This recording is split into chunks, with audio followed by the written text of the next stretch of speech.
Énergie 12 vous informe que ce programme est déconseillé aux moins de 10 ans. Une femme séduisante.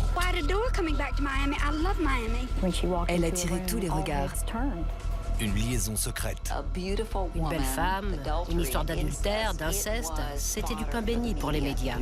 Il avait des pratiques sexuelles scabreuses. Et un crime qui vaut de l'or. Sexe, crime et argent, tous les ingrédients étaient là pour attiser la curiosité du peuple. Une affaire immorale au point que l'accès au procès en a été interdit aux mineurs. C'est tout de suite dans Crime en haute société.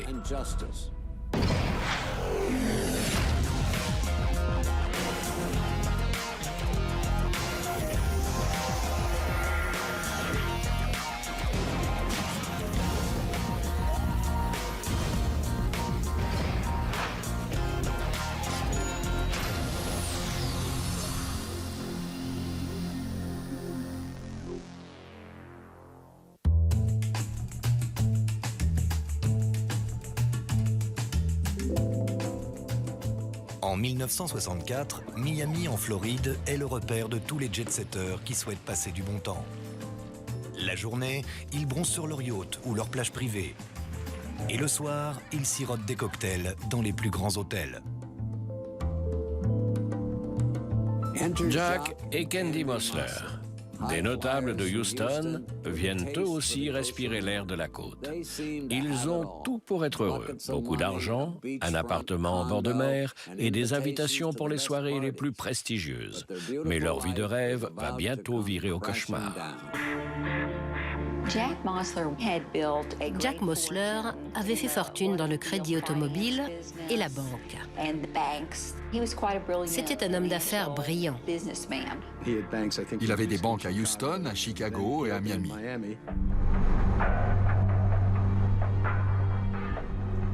Le 29 juin, vers 4h30 du matin, la police reçoit un appel urgent émis depuis la résidence la plus prestigieuse de Key Biscayne, le Governor's Lodge. Dans le bâtiment 2C, Candy Mosler les attend. Ils sont arrivés sur une scène de crime. Jack Mosler était par terre dans le salon, la poitrine lacérée de coups de couteau. Il avait reçu 39 coups de couteau et on lui avait ouvert le crâne avec un oiseau en verre qui était posé sur la table basse du salon. Candy explique qu'en rentrant à 4h30 du matin, elle a trouvé son mari sur le sol et a appelé la police. Vu les traces sur le corps de la victime, la piste du crime passionnel ne faisait aucun doute. Les coups répétés témoignent très souvent d'une forme de haine entre la victime et son assassin. Des traces de coupures aux mains indiquent qu'il a tenté de se défendre. La police enquête généralement sur la famille, ils interrogent les proches. Un inconnu ne tue pas quelqu'un de 30 ou 50 coups de couteau. C'est nécessairement quelqu'un qui cherche à se venger. Les voisins expliquent aux enquêteurs qu'ils ont été réveillés par des bruits étranges vers 2h du matin. Ils ont entendu un chien aboyer, des cris étouffés, des gémissements, des coups. Au moins 2 voisins ont affirmé que les bruits venaient de chez Jack Mosler. Ils ont frappé à sa porte pour voir s'il allait bien. Candy dit avoir vu son mari pour la dernière fois à 1h du matin lorsqu'elle a quitté l'appartement avec les enfants. Candy se plaignait de migraines atroces, donc elle est allée à l'hôpital en pleine nuit. Bizarrement, elle s'est arrêtée en chemin pour poster une lettre non loin d'un hôtel. Elle est ensuite allée à l'hôpital. Elle s'est absentée plus de 3 heures. Comme par hasard, Candy Mosler emmène ses enfants avec elle lors de sa sortie nocturne, juste au moment où le crime est commis. Mais vu la nature des affaires de Jack, la police ne peut négliger aucune piste.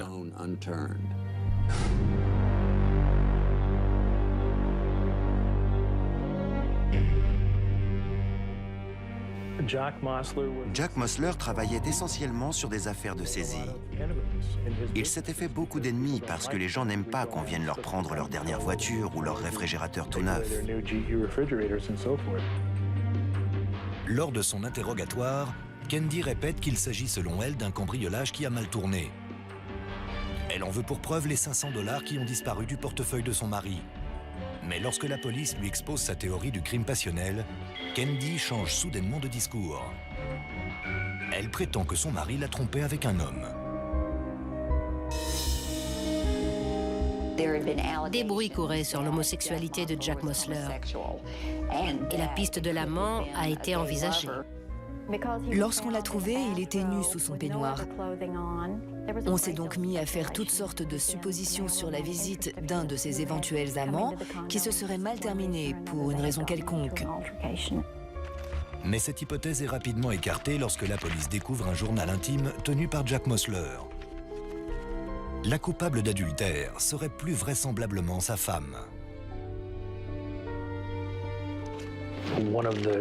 Le journal intime de Jack Mosler constituait une des preuves du dossier.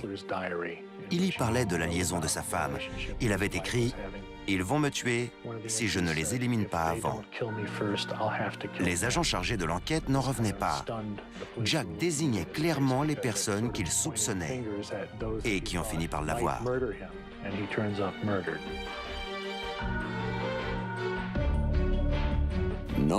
Quelle vilaine fille. C'est la saison des ouragans à Miami. Mais aucune tempête ne va tourmenter la région avec autant de violence que cette histoire sordide.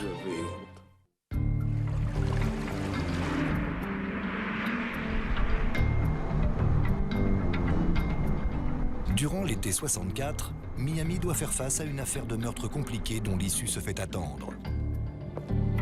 What new developments are there in this case? Can you tell us? It would be detrimental to the successful conclusion of this case for this office to discuss the evidence in this case or our future plans with the news media. I am sorry. Je savais que cette affaire ferait les gros titres des journaux. Dans ce genre de situation, il faut être très prudent à chaque étape de l'enquête. Alors que Candy enterre son défunt mari, les médias s'emparent de l'affaire. C'était Mosler par-ci, Mosler par-là. Les journaux ne parlaient plus que de ça. Les médias ont annoncé que Candy était à Biscayne au moment du meurtre et qu'elle pouvait être impliquée. Mais les journalistes avançaient toutes sortes de versions, parce qu'on savait que Jack Mosler ne manquait pas d'ennemis. Il avait causé la ruine de beaucoup de monde.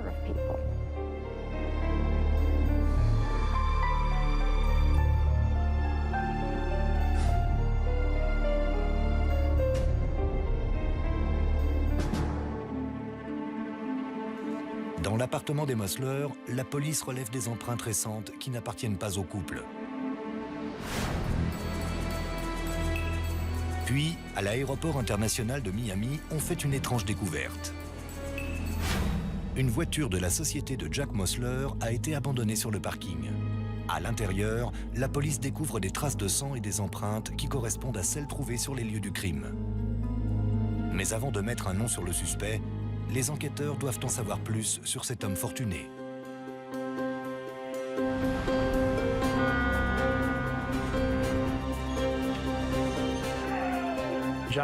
Jack Mosler est né en Roumanie.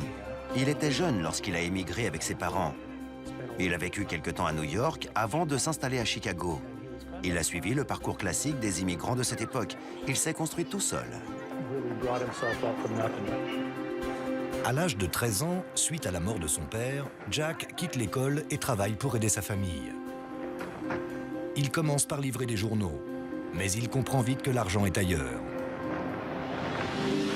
Quelques années plus tard, Jack se révèle un employé très doué au sein du service financement d'un concessionnaire automobile. Le jeune entrepreneur avait trouvé sa voie. Dans les années 20, le marché de l'automobile a explosé aux États-Unis. Tout le monde voulait une voiture, les affaires fleurissaient. Il se tourne ensuite vers un autre domaine en pleine expansion, le crédit à la consommation. Les soldats rentraient chez eux. Tout le monde avait besoin d'un nouveau réfrigérateur, d'une gazinière. Il s'est retrouvé à la tête de 40 organismes de crédit et financiers, basés à Chicago, à la Nouvelle-Orléans, en Floride, à Miami et à Houston. C'était la Yes Bank. Quand les autres vous disent non, nous, on vous dit oui. N'importe qui pouvait entrer et se voir octroyer un crédit. Les intérêts étaient énormes, mais ils vous prêtaient de l'argent. À la fin des années 20, Jack épouse sa petite amie de longue date, Evelyn. Le couple s'installe à la Nouvelle-Orléans où ils ont 4 filles.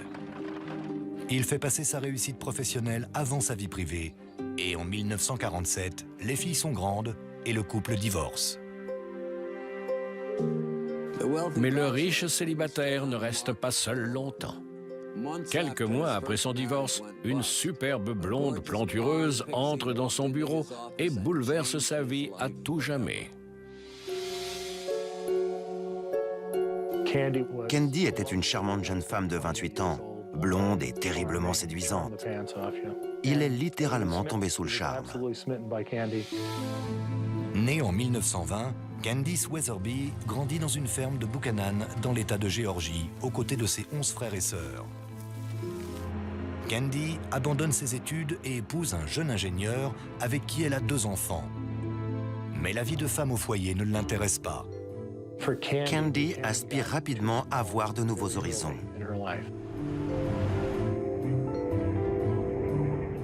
Candice divorce et part s'installer avec ses enfants à la Nouvelle-Orléans, où elle ouvre une école privée et une agence de mannequins.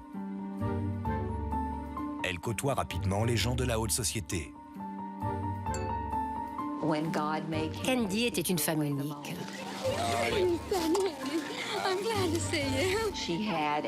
Elle avait un accent du Sud absolument charmant quand elle parlait. Elle appelait tout le monde « mon chéri »,« mon chou ».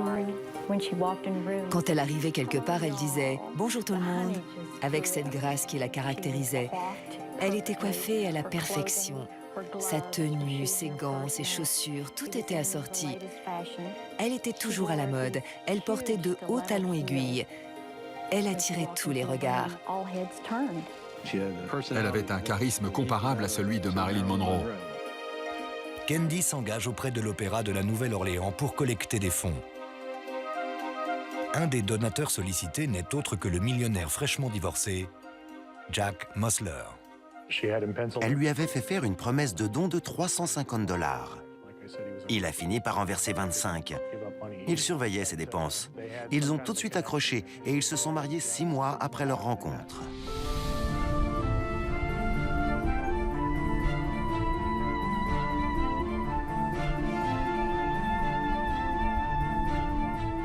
En épousant Jack, elle emménage dans une riche demeure de Houston, une maison de 28 pièces dans le prestigieux quartier de Riverhawks. C'était immense. Le mobilier était magnifique, c'était luxueux. Elle se plaisait beaucoup à Houston. Son mari était fou d'elle. Il la couvrait de bijoux, lui offrait des voitures. Elle avait un budget de 5 000 $ par mois pour la maison. Mais Candice n'aspire pas à jouer les faire-valoir. Elle entre à la direction des sociétés de Jack tout en poursuivant ses actions sociales. Elle jouait son rôle à la perfection, comme Jackie Kennedy auprès de JFK. C'était aussi une première dame très appliquée. Elle était très impliquée dans le monde du rodéo. C'est très populaire à Houston. Elle était engagée auprès d'œuvres caritatives et on parlait tout le temps de ses bonnes actions dans le journal de Houston. Mais la générosité de Candy se répand bien au-delà des salons de thé et des bals de charité. En 1957, lors d'un voyage d'affaires à Chicago, elle apprend qu'un horrible crime a été commis. Un homme avait tué sa femme par balle, abandonnant 4 enfants à leur triste sort. Candy a décidé d'adopter ces orphelins.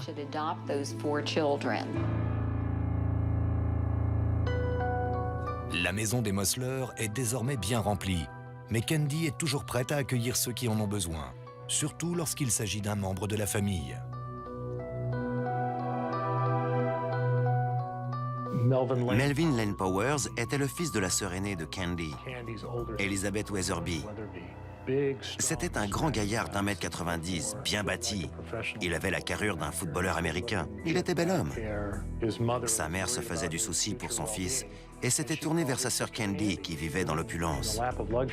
Elle lui a expliqué que Melvin avait des ennuis et lui a demandé si elle pouvait l'accueillir chez elle et lui trouver du travail. Quelques jours plus tard, le jeune homme de 17 ans apparaît sur le pas de la porte. Jack lui offre un poste dans une de ses entreprises et le forme au monde de la finance. Candy lui fait tailler les plus beaux costumes et l'initie aux mondanités. Pendant 2 ans, le jeune Melvin vit un conte de fées. Mais à l'abri des regards, la situation frôle le sordide. Les employés de maison parlent beaucoup entre eux. Et petit à petit, la rumeur s'est répandue au sein du personnel de River Oaks que les rapports entre Melvin et Candy allaient bien au-delà des rapports entre une tante et son neveu. Une femme de ménage finit par tout révéler à Jack. Fou de rage, le millionnaire fouille toute la maison à la recherche du journal intime de sa femme qu'il finit par trouver. Ses soupçons sont confirmés. Candy, 41 ans, et son neveu de 19 ans ont une liaison.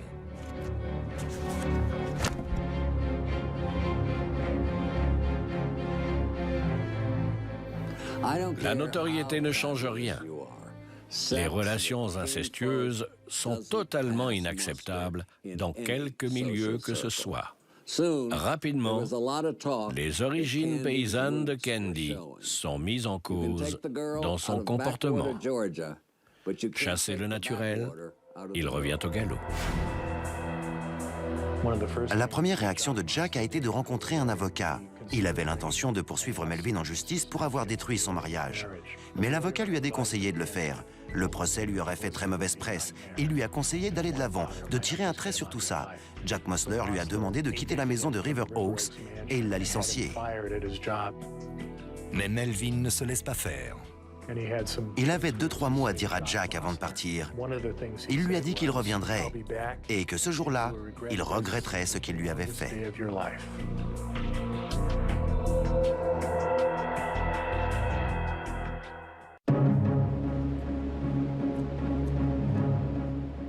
En juillet 64, le meurtre mystérieux de Jack Mosler fait la une des journaux de Miami. Au milieu de la presse à scandale et des chroniqueurs à l'affût, la police travaille sous haute pression pour résoudre cette affaire. Les enquêteurs passent à la vitesse supérieure lorsqu'ils découvrent que 2 mois avant sa mort, Jack avait appris la liaison incestueuse de sa femme. Il avait une relation malsaine avec le neveu de sa femme, Melvin Lane Powers. La police a découvert que Melvin l'avait menacé. Jack connaissait forcément son agresseur parce qu'il avait ouvert la porte. Il savait que Candy n'aurait pas eu la force physique de commettre ce crime. C'était impossible. Mais Melvin Lane Powers, lui, avait la carrure, la force suffisante. C'était un homme qui avait tout pour venir à bout de Jack Mosler.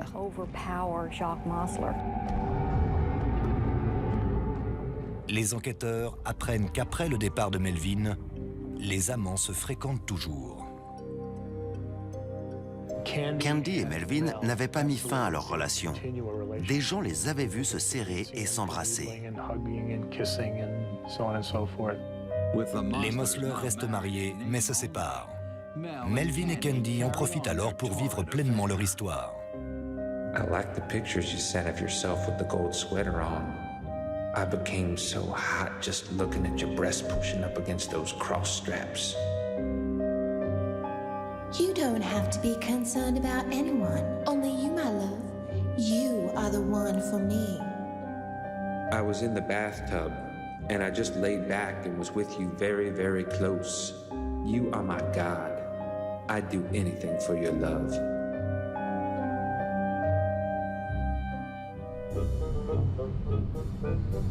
La police interroge la vendeuse d'une agence de voyage qui les connaissait.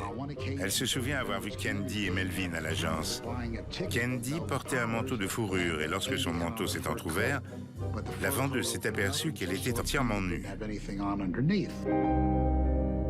C'est ce qui s'appelle voyager léger. Pour Melvin, Candy n'avait peur de rien. De quoi aurait-elle eu peur?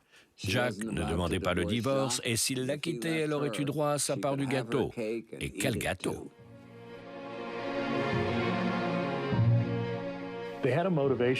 Ils avaient une bonne raison de rester mari et femme. Il semble que Candy avait signé un accord qui stipulait que si elle voulait divorcer, elle ne recevrait pas plus de 200 000 $. Jack Mosler savait que s'il demandait le divorce, Candy serait en droit d'exiger la moitié de sa fortune, qui s'élevait à l'époque à 33 millions de $. Leur relation est brisée à tout jamais. Jack décide de s'installer définitivement dans son appartement de Key Biscayne et dirige son empire depuis Miami. Fin juin, les enfants étaient en vacances avec Candy à Key Biscayne. Jack Mosler s'y trouvait à la même période. Les enquêteurs découvrent que Melvin est lui aussi dans la région. Un témoin affirme l'avoir vu au bar d'un hôtel peu avant le meurtre, non loin du Governor's Lodge, là où le crime a eu lieu. Il y a des preuves de sa présence sur place. Peu après la fermeture du bar, quelqu'un rend visite à Jack Mosler et l'assassine brutalement dans son salon. D'après la police, tout porte à croire que Melvin Len Powers se soit rendu dans cet appartement et qu'il soit l'auteur du crime. Les listes de passagers prouvent que Melvin a pris un vol pour Houston quelques heures à peine après la découverte du corps de Jack Mosler. Les enquêteurs apprennent également que la voiture abandonnée sur le parking de l'aéroport a été empruntée par Candy. L'investigation se poursuit au Texas afin de coincer Melvin. Ils ont eu le mandat nécessaire pour s'introduire chez lui, à la recherche de preuves matérielles, et ils ont trouvé du sang sur ses vêtements. Ces empreintes correspondent non seulement à celles identifiées dans la voiture, mais aussi à celles trouvées sur les lieux du crime. Melvin Powers est arrêté et mis en examen pour meurtre. Ils avaient de nombreuses preuves contre lui, et il avait un mobile du fait de sa relation avec Candy. Le dossier était solide. Mais Candy est bien décidée à offrir à Melvin la meilleure défense qui soit, grâce à l'argent de son défunt mari. Lorsque Melvin a été arrêté, Candy s'est arrangée pour faire appel à Percy Foreman. Mr. Foreman has been a very dear family friend of my husband and I for 16 years. You called Percy Foreman when this occurred. The great criminal lawyer. À cette époque, on parlait beaucoup de Percy Foreman à Houston. C'était un ténor du barreau. Il était très célèbre pour ses envolées lyriques et ses procès gagnés en un clin d'œil. Les honoraires de Foreman s'élèvent à 200 000 $ payables d'avance, mais la fortune des Mosler est bloquée. Peu importe. Candy invite le célèbre avocat chez elle pour qu'il pioche dans ses effets personnels. Quelques diamants et des fourrures font l'affaire. Jack Mosler devait se retourner dans sa tombe en voyant que les bijoux qu'il avait offerts à sa femme allaient lui permettre de payer la défense de son assassin. Vu les sommes en jeu et le type d'accusation, ça ne m'a pas du tout surpris que Percy Foreman accepte le dossier. Sachant Melvin entre de bonnes mains, Candy part suivre un traitement de plusieurs mois contre la migraine dans une clinique prestigieuse du Minnesota. Comme elle a passé une partie de cette période à la clinique, on ne la voyait pas à Houston. Et cela a renforcé le mystère qui planait autour de toute cette affaire. Mais aucun traitement ne pouvait l'aider à surmonter l'épreuve qui l'attendait. Nous avons enquêté sur plusieurs personnes liées à la famille Mosler et que Candice et Melvin avaient payé pour tuer Jack. Deux anciens détenus, un forain et un pompiste, prétendent que Melvin leur a donné 10 000 $ pour tuer Jack. Un autre prisonnier au casier judiciaire bien rempli affirme que le couple lui a donné 7 000 $ pour faire le travail, mais qu'il n'a pas honoré son contrat. Plus d'un an après la mort de Jack Mosler, Candy est elle aussi accusée de meurtre. Elle s'entoure de deux grands avocats de Houston, Marianne Rosen et le célèbre Clyde Woody. Je déjeunais avec Clyde Woody quand sa secrétaire est arrivée au restaurant. Il y avait eu un appel urgent de Candice Mosler. Ses avocats lui conseillent immédiatement de rentrer à Miami pour se rendre à la police. Le procès le plus attendu de la décennie doit s'ouvrir en janvier 1966. Les plus grands journalistes, comme mon grand ami Theo Wilson du New York Daily News et Louis Lapham du Saturday Evening Post, sont prêts de partir pour Miami. Tout le monde veut sa place au premier rang. Plus d'un an après le meurtre de son mari, Candy Mossler quitte sa clinique et part pour la Floride où elle sera jugée pour meurtre. À son arrivée à l'aéroport de Miami, elle se rend à la police. Les journalistes sont au rendez-vous. Elle avançait dans le couloir. Elle était très élégante, comme toujours, quand un des journalistes s'est approché et lui a dit « Madame Mossler, vous êtes accusée d'adultère, vous êtes accusée d'inceste, vous êtes accusée de meurtre. Qu'avez-vous à répondre à cela ?» Elle a simplement souri et répondu « Monsieur, personne n'est parfait. » Elle avait l'air surprise de se trouver là. « Pourquoi m'accuse-t-on? Je n'ai rien fait, je ne suis pas coupable. » Elle a tenu ce discours dès le premier jour. Candy fait sa déposition avant d'être incarcérée. Nous en avons longuement parlé avec Candy. Je lui ai conseillé d'aller en prison pour consolider son dossier, et elle était d'accord. Candy troque ses robes de soirée et ses perles contre une tenue de prisonnier et passe 14 jours derrière les barreaux. Comme à son habitude, Candy Mossler quitte la prison suivie par une horde de journalistes. Tandis que ses codétenus lui aboient des insultes, elle envoie des baisers et salue son public comme le ferait une star de cinéma sous les projecteurs.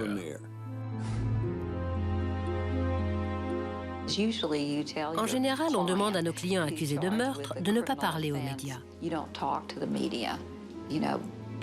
Mais elle avait une telle prestance. Elle adorait son statut de célébrité. C'était une star dans l'âme. Elle aimait ça. Mrs. Mossler, how does it feel to be free on bond? It feels wonderful, thank you. What you expected? Well, I have a lot of faith in the good people of Miami and Dade County. Thank you. It's marvelous to be back with my children. Do you have any plans to come back to Miami before the trial? Oh, I'd adore coming back to Miami. I love Miami. I think my grandbaby likes Miami also. I think he'd like to... À mesure que le procès approche, l'affaire attise la curiosité des médias. Tous les ingrédients étaient réunis. Un riche homme d'affaires est assassiné et on accuse sa femme d'avoir commandité le meurtre avec la complicité de son neveu et amant. Quand on mélange l'argent, le crime et le sexe, surtout lorsqu'il est incestueux, c'est du pain béni pour les médias.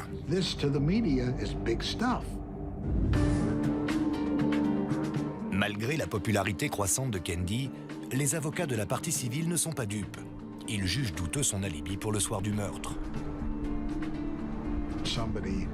Pour une femme aussi riche que Candy, il était très facile de faire venir un médecin chez elle en pleine nuit. Pourquoi aurait-elle choisi d'aller à l'hôpital de Jackson avec ses enfants, si ce n'est pour s'absenter le temps du crime? De plus, Candy a un mobile évident qui ne plaide pas en sa faveur. Cet homme dirigeait le plus grand organisme de crédit automobile des États-Unis. C'était le principal actionnaire de 4 banques et il gérait de nombreuses affaires. Si son mari venait à mourir, elle se retrouvait à la tête d'une fortune considérable. Melvin Lane Powers n'avait rien et Candy Mossler aurait hérité de tout. Pour Melvin, Jack Mossler était leur seul obstacle. Il ne voulait pas mettre fin à sa relation avec Candy et il voulait cet argent. Au dire des journaux, le procès n'allait pas durer longtemps. Quand une femme a une relation avec son neveu et qu'elle fait tuer son mari, l'affaire est rapidement classée. L'accusation pense que l'affaire est dans la poche. Mais lorsque l'accusé a beaucoup d'argent, du pouvoir et du charme, la justice est presque toujours reléguée au second plan. Here in the Dade County Courthouse, this is what is known as the Big Courtroom. It's room 6-1. And this is where big legal drama of the year, perhaps the biggest in the United States, will begin next week. Charge will be first-degree murder.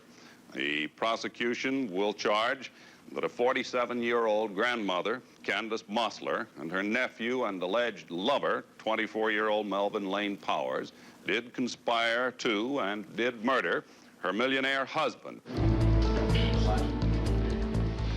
Le 1er février 1966, le procès du meurtre de Jack Mosler s'ouvre à Miami.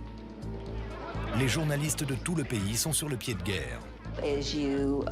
Devant le palais de justice du comté de Dade, il y avait des caméras, des journalistes et des micros partout.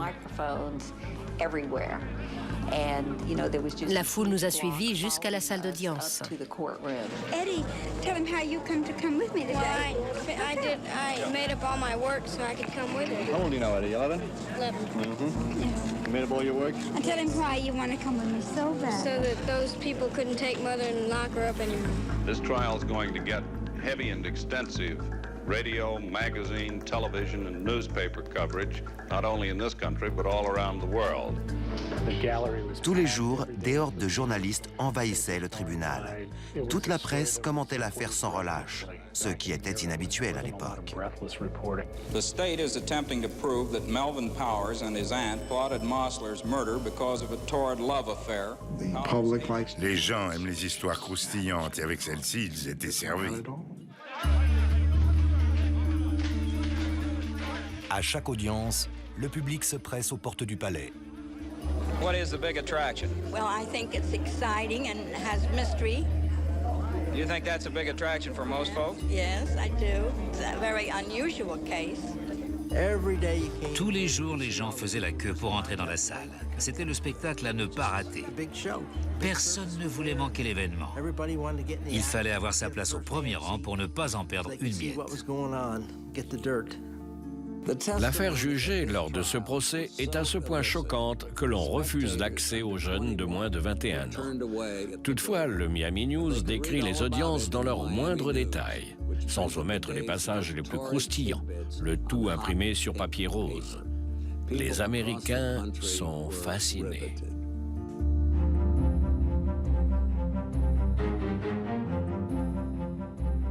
L'histoire était indécente. Une femme trompait son mari avec son propre neveu. Cela aurait pu influencer l'issue du procès. N'oublions pas que c'était dans les années 60.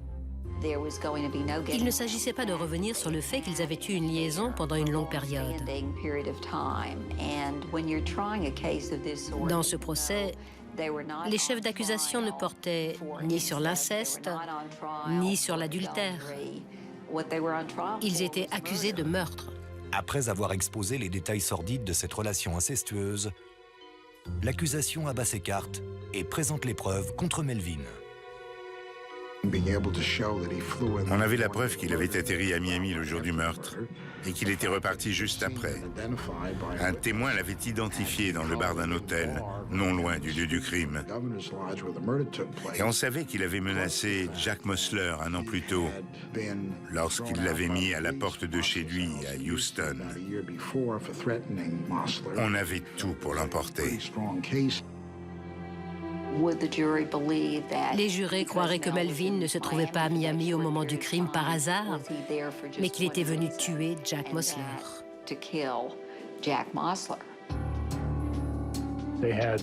Il y avait des traces de sang dans la voiture et sur les vêtements que Melvin portait en rentrant à Houston après son étrange aller-retour à Miami.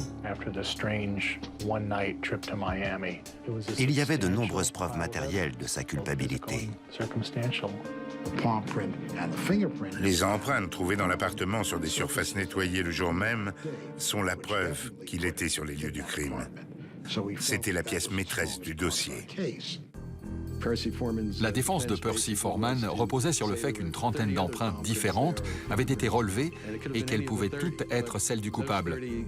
Ces empreintes appartenaient peut-être à des gens que Jack avait invités, mais Melvin n'aurait jamais fait partie de ces convives. Pendant des semaines, la cour assiste à un combat acharné entre les deux parties. Dans le même temps, à l'extérieur, Candy fait son show. Dès qu'elle entrait ou sortait de la salle, on aurait dit une star de cinéma aux Oscars. Were you ever in love with him? Of course not. I don't know what to say, sir. What would you say if there was a charge against you? Dehors, la foule se pressait autour d'elle. Les gens demandaient des autographes aux principaux acteurs du procès. À cette époque, les spectateurs se disputaient les places dans la salle d'audience. Les gens apportaient leur pique-nique pour manger dans la salle. C'était comme aller au cinéma. Dès que des gens partaient, un huissier annonçait « Il y a 2 places libres ».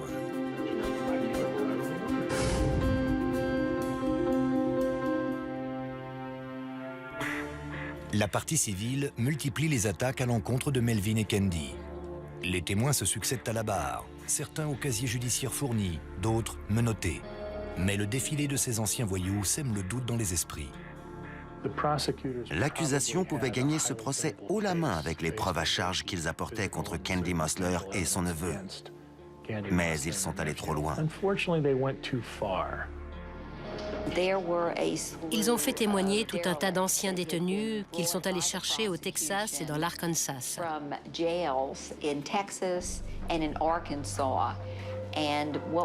Mais on a découvert que ces paumés étaient prêts à dire n'importe quoi uniquement pour faire une virée à Miami.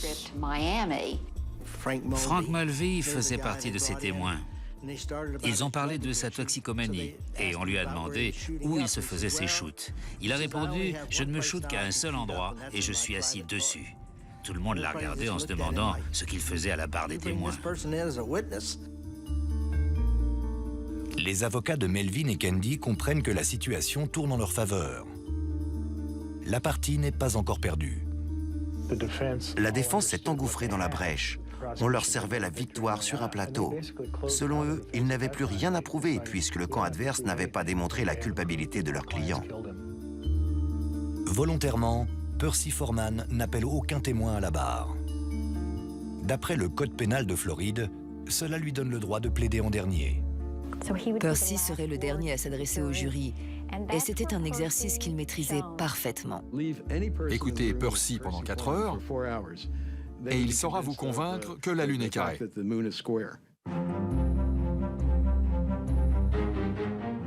À la fin des plaidoiries, le jury se retire pour délibérer. At least for the present, the color and excitement of the Mosler Powers murder trial have disappeared. The big guns have been fired for the state and the defense, and only the decision of the jury remains. Pendant les délibérations, certains jurés étaient convaincus de leur culpabilité, mais d'autres, comme moi, estimaient que l'affaire n'avait pas été tranchée. Au début, tout se passait bien, mais le ton est vite monté. Après 4 jours de délibération houleuse, le jury rend finalement son verdict. Le juge a fait entrer les accusés, les avocats des 2 parties, la presse, etc. Le représentant du jury s'est levé et a annoncé « non coupable ». Dans la salle, les réactions sont vives. Ce verdict nous a transportés de joie. Le verdict a surpris tout le monde. Des centaines de gens se bousculaient pour essayer de voir Candy et Melvin. Un journaliste leur a demandé s'ils avaient l'intention de se marier. Elle a répondu bien sûr que non, comme si elle n'avait jamais rien entendu d'aussi stupide.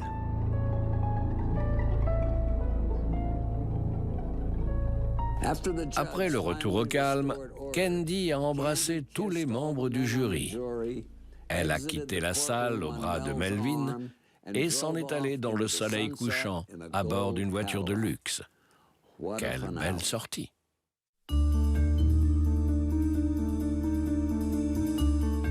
Lorsque Candy Mosler et Melvin, son neveu, quittent le tribunal lavé et blanchi, le procureur prend conscience de sa défaite. Le jury a estimé que l'affaire manquait de preuves. Les éléments à charge se résumaient à 3 témoins qui avaient dit avoir été payés pour commettre le crime. Mais leurs témoignages se sont écroulés lors du contre-interrogatoire. Et le jury a estimé qu'il n'y avait pas assez d'éléments pour les accuser. D'autres pensent que les charmes de Candy ont perturbé l'issue du procès. Oh no, I have all the faith in the world in the people of Miami, and I love everybody in Miami. I think they're wonderful people. En condamnant Melvin, ils condamnaient Candy du même coup, parce qu'ils avaient le même mobile. Le jury ne voulait pas accuser Melvin, parce qu'il savait que Candy en ferait les frais. Melvin Powers a eu beaucoup de chance d'avoir Candy de son côté, assise à la table de la défense. Elle a charmé tout le monde aux audiences, y compris les jurés.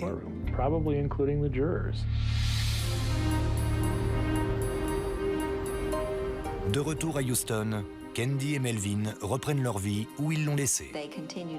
Ils ont continué de se voir quelque temps, puis ils se sont éloignés.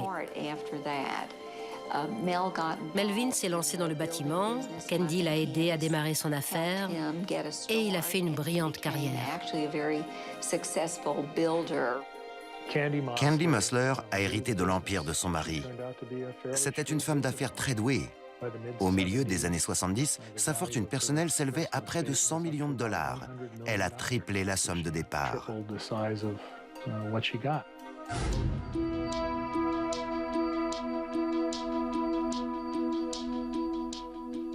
Quant au meurtre de Jack Mosler, l'affaire est restée classée sans suite. C'est un drame que cet homme ait été assassiné et qu'aucun coupable n'ait été désigné.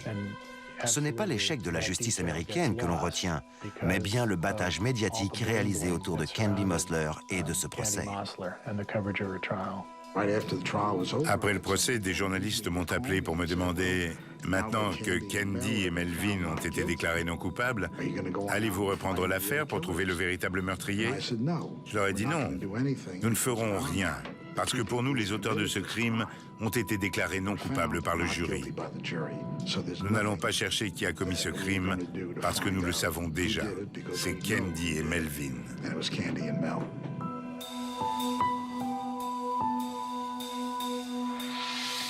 En 1976, à l'hôtel Fontainebleau de Miami, Candy Musler est décédée dans son sommeil d'une overdose de médicaments contre la migraine. Certains disent que c'était un terrible accident, d'autres qu'elle était rongée par la culpabilité. C'était Dominique Dunne. Merci de nous avoir suivis.